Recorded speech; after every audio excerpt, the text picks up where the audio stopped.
Imagine, just for a moment, you could sit down with someone who's lived through, well, everything. The Great Depression, World War II, the Civil Rights Movement, the rise of the internet.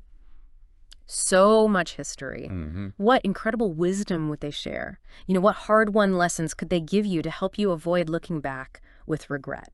And that's exactly what we're trying to do today. This deep dive, it's really built from hours and hours of intimate interviews with dozens of people in their 80s, Wow. plus insights from hospice workers, people right there at the end, and also studies looking specifically at end-of-life reflections.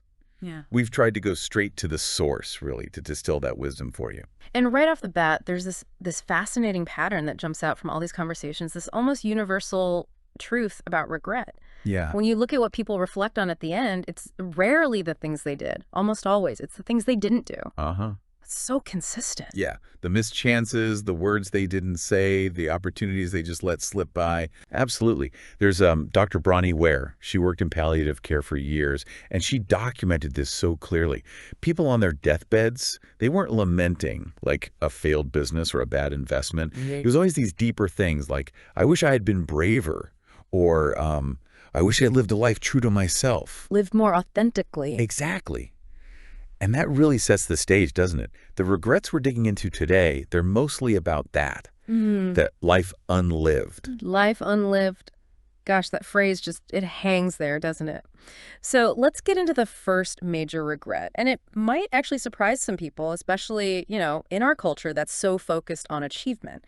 It's not prioritizing relationships over achievements. Yeah, this one is really striking because it shows such a fundamental shift in perspective over a lifetime. How so? Well, take Margaret's story. She's 84, a retired executive, incredibly successful by any conventional measure. Okay. Break glass ceilings back in the day, six-figure salary, managed hundreds of people, huge career. Impressive. But her biggest regret wasn't a bad business deal. It was missing her kids growing up. Oh, wow. The soccer games, the school plays, just bedtime stories. Yeah. She said her kids respect her, which is great, but they don't really know her. Ugh, that hits hard. I mean, I think a lot of us feel that tension, right, between work and family, connection.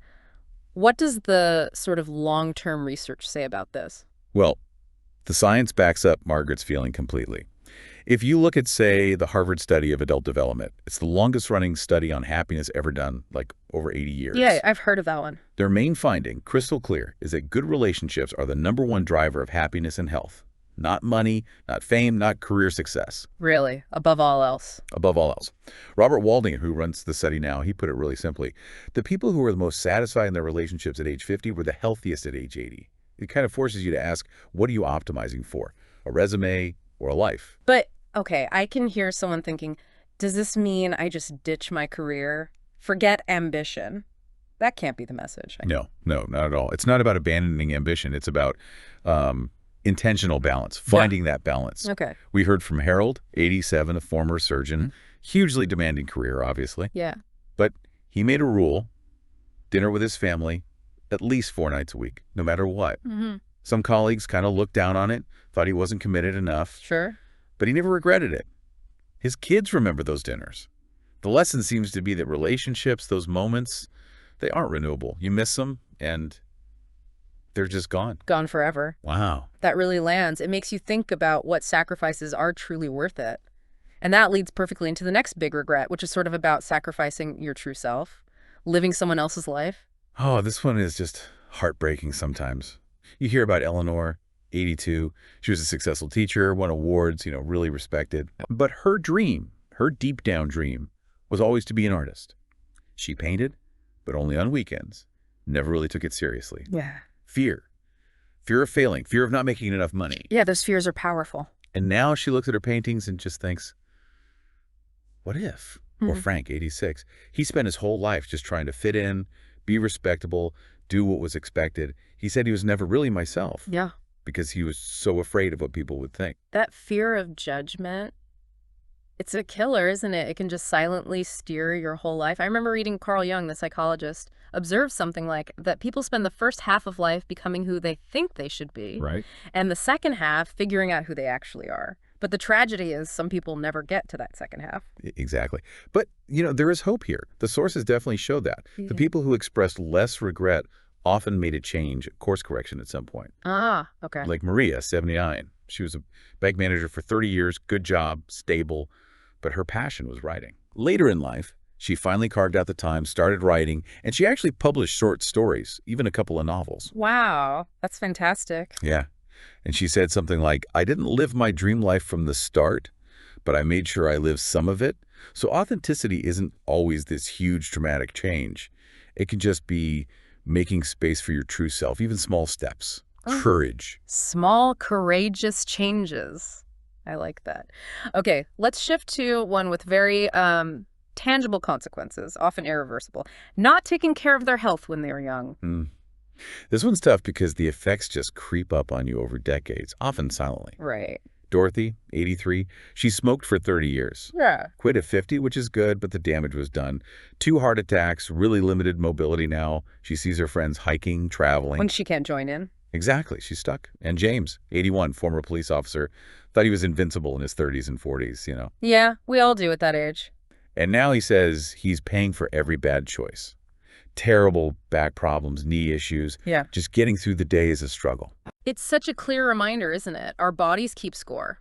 And the research is undeniable. So many conditions later in life, heart disease, diabetes, osteoporosis, even dementia, they often stem from lifestyle choices made way back when. It's like that credit card bill finally arriving. It really is. But the question comes up, is it ever too late to start making changes? Good question. What did they say? Thankfully, the answer seems to be a pretty resounding no. We heard from Ruth, 84. She only started exercising at 65 after a bone density warning. Okay.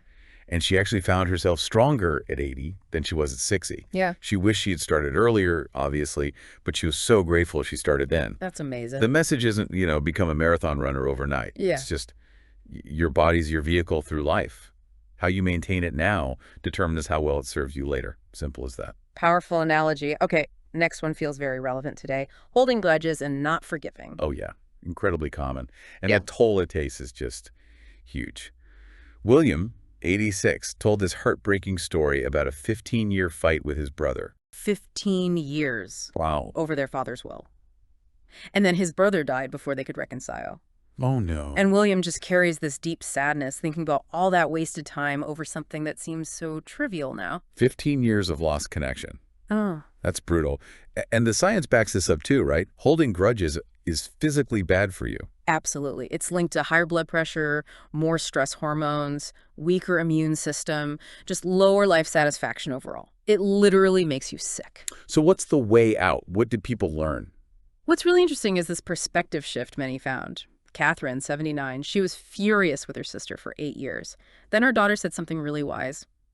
Mom, you're letting someone who hurt you once hurt you every single day. Wow. That's powerful. And that clicked for her. She realized forgiveness isn't about saying what the other person did was okay. It's about freeing yourself from carrying that weight, that emotional baggage. It's for you, not them. Such a liberating idea. And it connects really well to our next regret. Not expressing their feelings. This seems to have a couple of sides to it. It does, absolutely. Oh. It's partly about not telling people you care about them, how much they mean to you. Okay. But it's also, crucially, about not being honest about your own feelings and needs. Right. Tell me more. Arthur, 88, a World War II vet, he talked about his generation's stoicism, keep a stiff upper lip. He admitted he probably only told his wife, I love you, maybe 10 times in 50 years of marriage. Oh, wow. And he said he really missed the warmth, that daily connection they could have had if he'd just expressed it more. That's sad to hear. And, research shows expressing gratitude, affection, it strengthens bonds, it's good for your mental health, even your immune system. It's a win-win, really. Definitely. But it's not just about love and affection. Think about Helen, 81. For decades, she was the classic people pleaser. Never said no, always put others first. Sounds exhausting. It led to deep resentment, misery inside her. She wished she'd learned way earlier that, as she put it, saying no to some things means saying yes to the things that really matter to you. That's a great way to put it. And Mary, 84, she only really learned to speak her truth after a near-death experience at 70. She realized life is just too uncertain to leave things unsaid. It makes you think, right? What are you holding back? Your feelings, your needs, they're valid.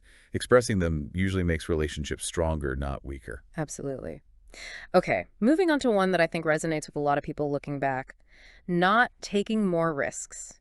And we should clarify, this isn't about being reckless, is it? No, definitely not. It's not about, base jumping or betting the farm. It's about those unexplored opportunities, the quieter paths not taken out of fear. Right. Like George, 85. He always dreamed of starting his own business. But he stayed in a safe, stable corporate job. Kept waiting for someday. Ah, the classic someday. And someday never came. Now he sees younger people taking entrepreneurial risks he was afraid of, and he just wonders, what if? That what if again. And it's not just big career stuff, right? And no, not at all. Patricia, 82. She always wanted to paint.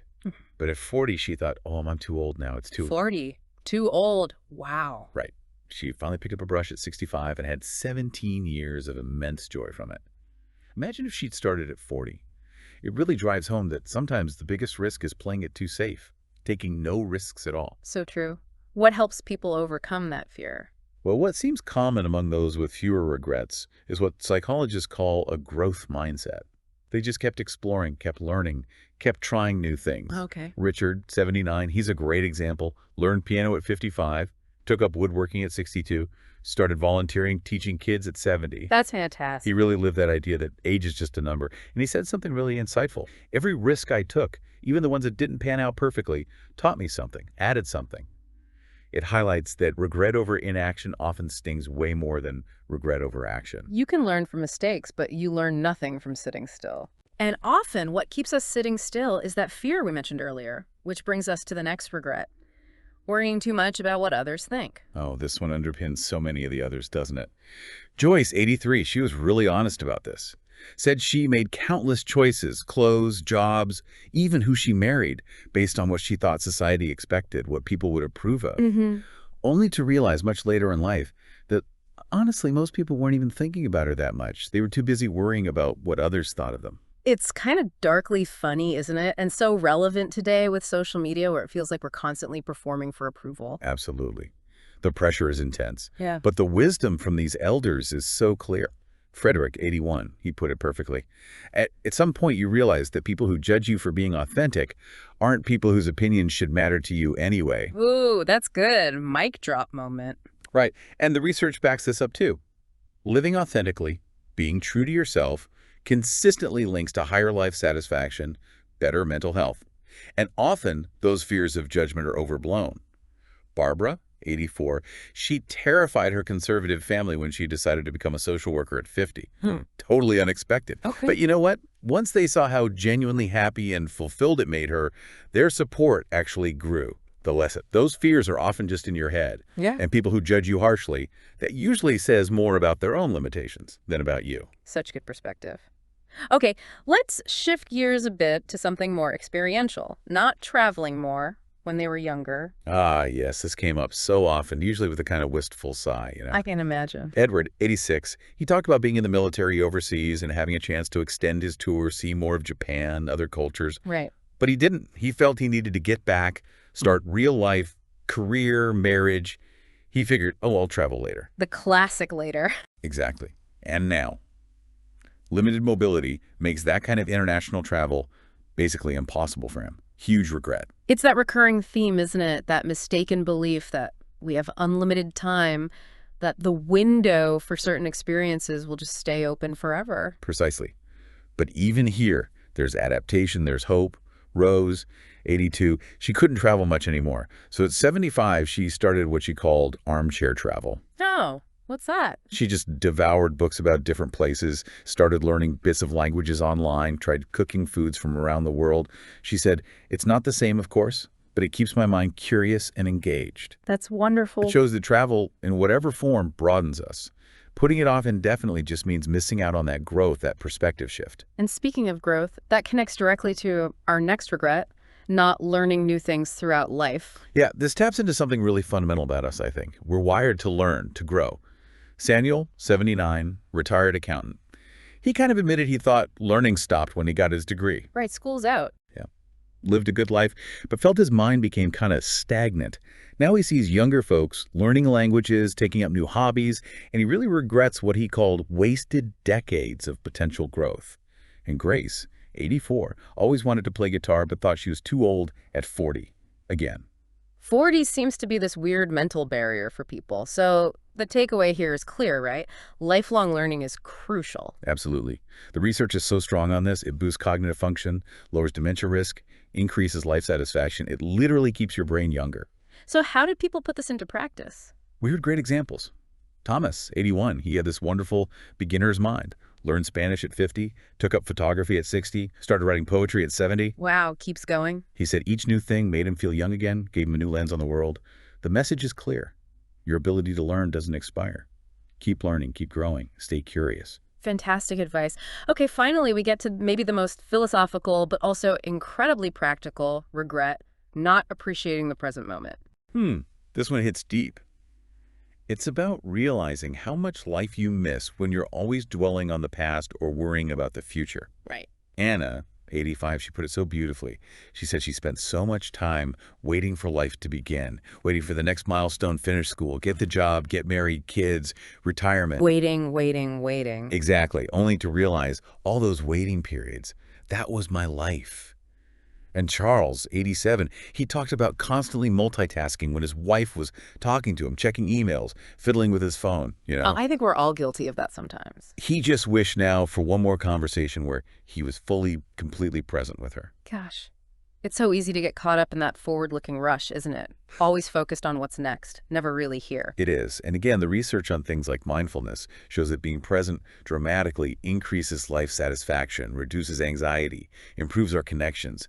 We miss so much richness when our attention is elsewhere. So what's the hope here, if you realize you're doing this? Well, this is the one regret you can actually start addressing right now, today. Sure. Many people we heard from discovered practices like meditation, or even just consciously deciding to focus on one thing at a time later in life. And it transformed their experience. They wish they'd started sooner, sure, but they were so grateful they found it eventually. The lesson is profound. This moment, right now, it's the only one you're guaranteed. The quality of your whole life really comes down to how present you are for it. What an incredible collection of wisdom. Just listening to all this, synthesizing it, a few core themes really stand out, don't they? It's like a message from our future selves. Authenticity over approval. Always. Yeah, and relationships, they're the bedrock, the absolute foundation of a meaningful life, non-negotiable, really. And time. Gosh, time is the ultimate finite resource. And your health, that's the platform for everything else you want to do. Absolutely. And maybe the most hopeful theme for anyway is that growth truly has no expiration date. It is never too late to change course, to learn, to become more yourself. Yeah, we heard so many stories of people finding real fulfillment in their 60s, 70s, 80s, often because they finally gave themselves permission to live authentically. It's really inspiring. So the big question then is, what does all this mean for you listening right now? We've gathered these lessons. Now what? Right. Here's your assignment, if you will. Take a moment after this, maybe later today. Just reflect quietly. Ask yourself, which relationship needs a bit more care? Or is there a grudge you're ready to let go of? What dream have you been putting on that someday list? What risk feels scary but also exciting? What new skill is calling to you? And how's your health, really? What's one small, doable thing you could start today? Yeah. And think about presence. When were you last truly there? How can you practice that more? Don't get overwhelmed trying to fix everything at once. That's not the point. Just pick one thing, one small step this week. Yeah. Make that call. Sign up for that introductory class. Schedule the checkup, take a walk, and just notice things without your phone. Small steps. Exactly. Remember, the people who shared these regrets, they aren't asking for a do-over for themselves. They're asking you to learn from them because you have the one thing they don't have anymore. Time. Time. So the profound question they leave us with is, what are you going to do with it? It reminds me of that old proverb. The best time to plant a tree was 20 years ago. Right. The second best time is now.